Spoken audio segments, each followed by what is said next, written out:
saya akan menyampaikan firman Tuhan dengan tema Can People Change? Apakah orang bisa berubah? Saya mau bilang kita tidak bisa mengubah orang lain.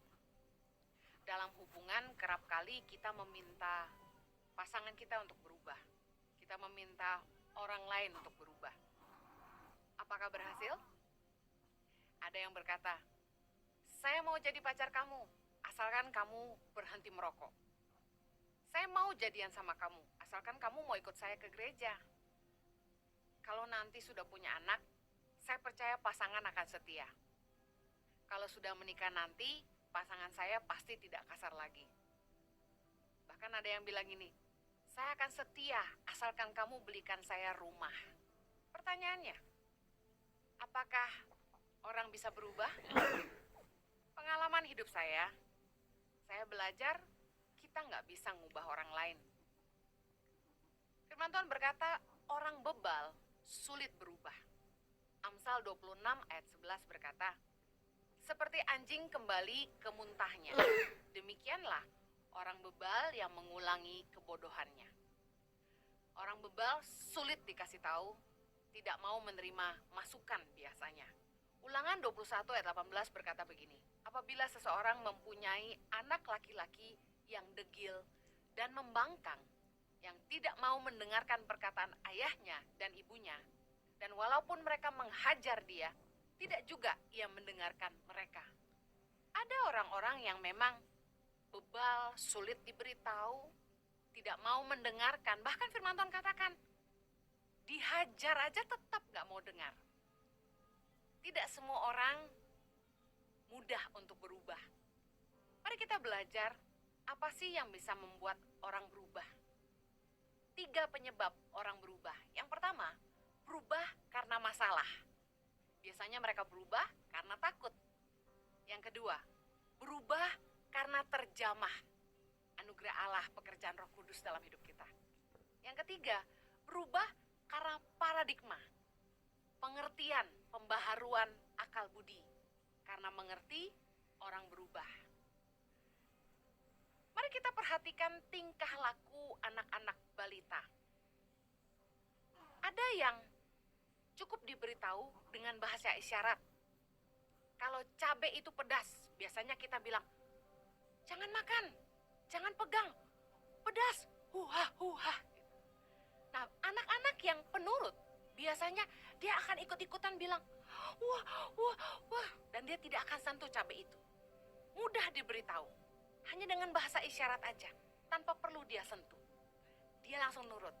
Tapi ada juga anak balita yang meski sudah diberitahu oleh ibunya, tapi tetap aja, dia pengen ambil, dia pengen rasakan sendiri. Setelah kepedasan, baru dia nangis.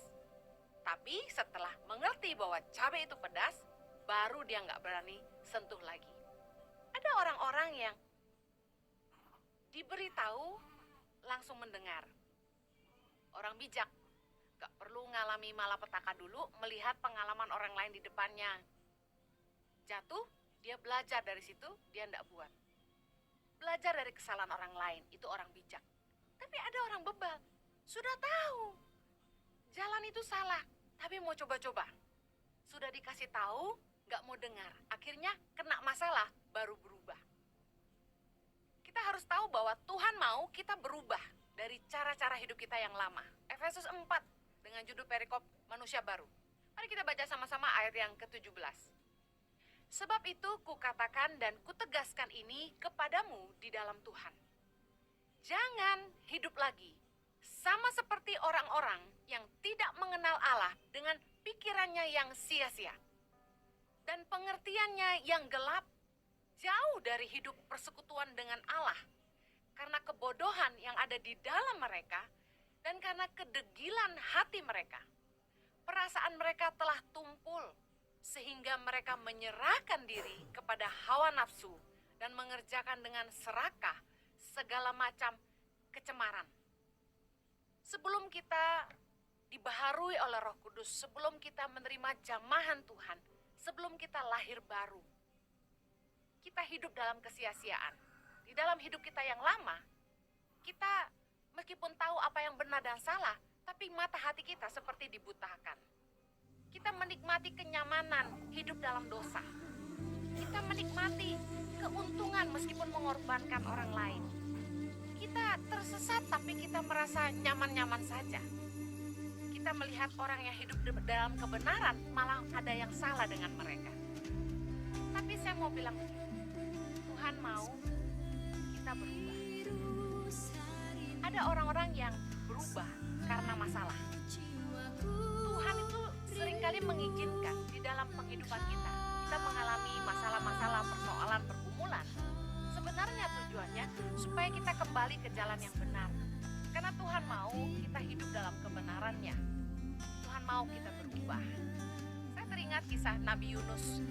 Ketika Tuhan menyuruh Nabi Yunus pergi ke Niniwe, ia tidak taat dan malah pergi ke Tarsis. Tuhan lalu mendatangkan badai dalam perjalanannya sehingga ia dilempar ke lautan dan dimakan oleh ikan besar dalam Yunus 1. Yunus akhirnya bertobat di dalam perut ikan dan kemudian akhirnya ia taat dan pergi ke Niniwe. Saya teringat seseorang pernah berkata kepada saya, ini jangan sampai karena ketidaktaatan kita seluruh isi kapal ikut tenggelam. Dulu saya pernah pergi jauh dari panggilan Tuhan. Tidak mau jadi hamba Tuhan. Saya mau jadi pengusaha aja.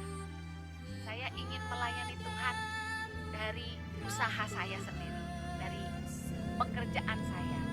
Saya pikir heroik kalau saya tidak hidup dari pelayanan, tapi saya bisa mendanai pelayanan. Tapi jalan Tuhan bukan jalan kita. Dan saya bersyukur akhirnya saya taat.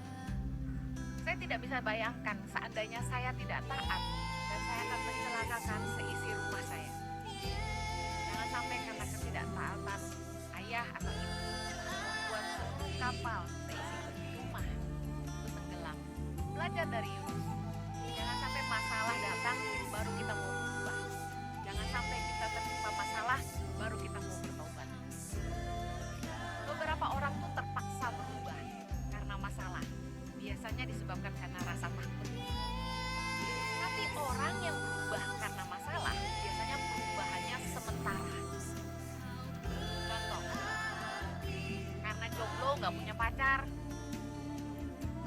usaha diet. Karena supaya lebih menarik, supaya bisa menambah daya tarik. Orang berusaha kurus, berusaha olahraga supaya punya body yang bagus. Tapi apakah perubahannya permanen? Tidak.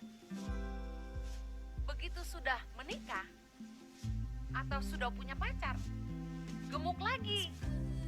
Saya punya teman agak montok.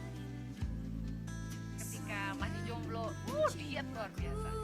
Tapi setelah punya pacar, balik lagi.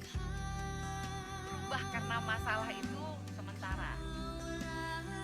Ada orang yang tadinya makan sembarangan, agak rakus, gak jaga kolesterol, gak jaga makanannya sembarangan.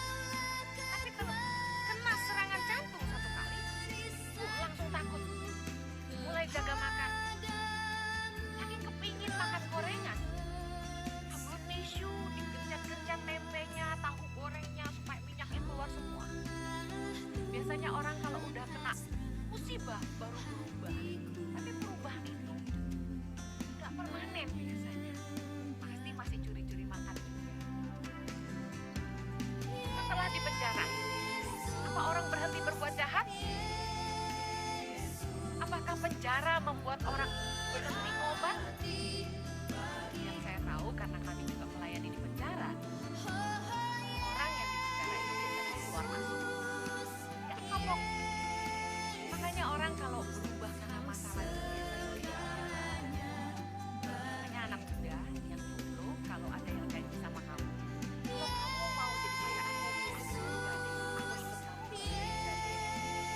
Nah ini cuma kasih tahu perubahan itu biasanya kalau sudah dapat kamu ya nggak ke gereja lagi. Kalau sudah jadian sama kamu apalagi udah nikah ya ngerokok lagi.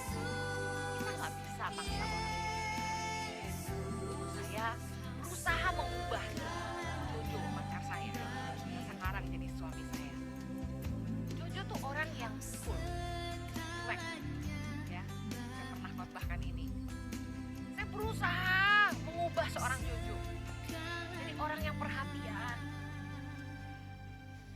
Cucu tuh senang eh, pergi dengan teman-teman, spend time sama teman-teman, ngumpul sama dengan teman-teman. Sementara saya tuh orang yang lebih eksklusif, sukanya family time, sukanya keluarga aja gitu. Kalau ada waktu luang lebih baik ngumpul sama keluarga. Beda banget sama suami saya. Saya berusaha bikin dia berubah. Ayo jadi family man. Saya mau bilang, kami sudah kenal, sudah pacaran sampai nikah itu dari tahun 94 sampai hari ini. Orang itu tetap bisa dirubah. Ada orang yang berubah karena masalah, karena istrinya mengancam diceraikan, baru suaminya mulai perhatian. Jangan sampai kita dimakan. Poin yang kedua, alasan orang berubah karena terjamah. Berubah karena terjamah oleh Roh Kudus. Salah satu pekerjaan Roh Kudus dalam hidup kita adalah menyadarkan kita akan dosa. The one time your eyes were open and you realize you were wrong. Pernah nggak saudara ngalami lahir baru? Waktu ketika Anda mengalami jamahan Tuhan pertama kali, Roh Kudus membuat kita sadar akan semua kesalahan kita, dosa-dosa kita. Hal-hal yang tidak baik yang kita lakukan. Meskipun orang lain nggak tahu. Tapi hari itu dibukakan. Dan kita saat itu juga sadar akan dosa-dosa kita. Dan saat itu juga kita diberikan kelemah lembutan dalam hati kita. Untuk menerima dia sebagai Tuhan dan Juru Selamat. Dan kita ingin berubah. Kita sadar kita harus bertobat. Pernahkah Anda mengalami kelahiran baru? Saya masih ingat ketika pertama kali Roh Kudus jamah saya. Saya langsung ingat akan semua dosa-dosa saya. Nangis ke habis-habis. Dan saya mulai sadar bahwa saya harus berubah. 2 Korintus 3 ayat 16. Tetapi apabila hati seorang berbalik kepada Tuhan, maka selubung itu diambil daripadanya. Sebab Tuhan adalah roh, dan di mana ada roh Allah, di situ ada kemerdekaan. Adalah sebuah anugerah kalau kita mendapat jamahan Allah. Adalah sebuah anugerah kalau Roh Kudus menjamah hidup kita. Dari sekian juta orang yang mendengarkan kebenaran firman Tuhan. Tapi kenapa saudara dan saya yang dijamah Tuhan? Itu anugerah. Yohanes 16 ayat yang ke-8 bilang begini. Dan kalau ia datang, ia akan menginsafkan dunia akan dosa, kebenaran, dan penghakiman. Roh Kudus itu mengangkat selubung yang membutakan mata hati kita. Yang membuat kita tidak sadar kalau selama itu kita hidup dalam dosa dan kesia-siaan. Tapi ketika Roh Kudus mengangkat selubung itu, mata kita terbuka. Kita jadi mengerti ada jalan kebenaran. Kita jadi mengerti arti kekudusan. Roh Kudus membuat kita menyadari bahwa kehidupan kekal di sorga jauh lebih berarti daripada hidup sementara kita di bumi. Saya membayangkan Roh Kudus itu seperti seorang guru yang mengajar murid-muridnya. Roh Kudus itu menuntun hidup kita untuk mengerti jalan-jalan kebenaran. Hal-hal yang sebelumnya asing buat kita. Efesus 4 di dalam ayat yang ke-21 berkata begini, karena kamu telah mendengar tentang dia dan menerima pengajaran di dalam dia menurut kebenaran yang nyata dalam Yesus, yaitu bahwa kamu berhubung dengan kehidupan kamu yang dahulu harus menanggalkan manusia lama yang menemui kebinasaannya oleh nafsunya yang menyesatkan. Ayat 23. Supaya kamu dibaharui di dalam roh dan pikiranmu. Ayat 24. Dan mengenakan manusia baru yang telah diciptakan menurut kehendak Allah di dalam kebenaran dan kekudusan yang sesungguhnya. Dalam Alkitab bahasa Indonesia kurang jelas, saya ingin bacakan dalam New Living Translation, Ephesians 4, ayat yang ke-22 sampai dengan 24.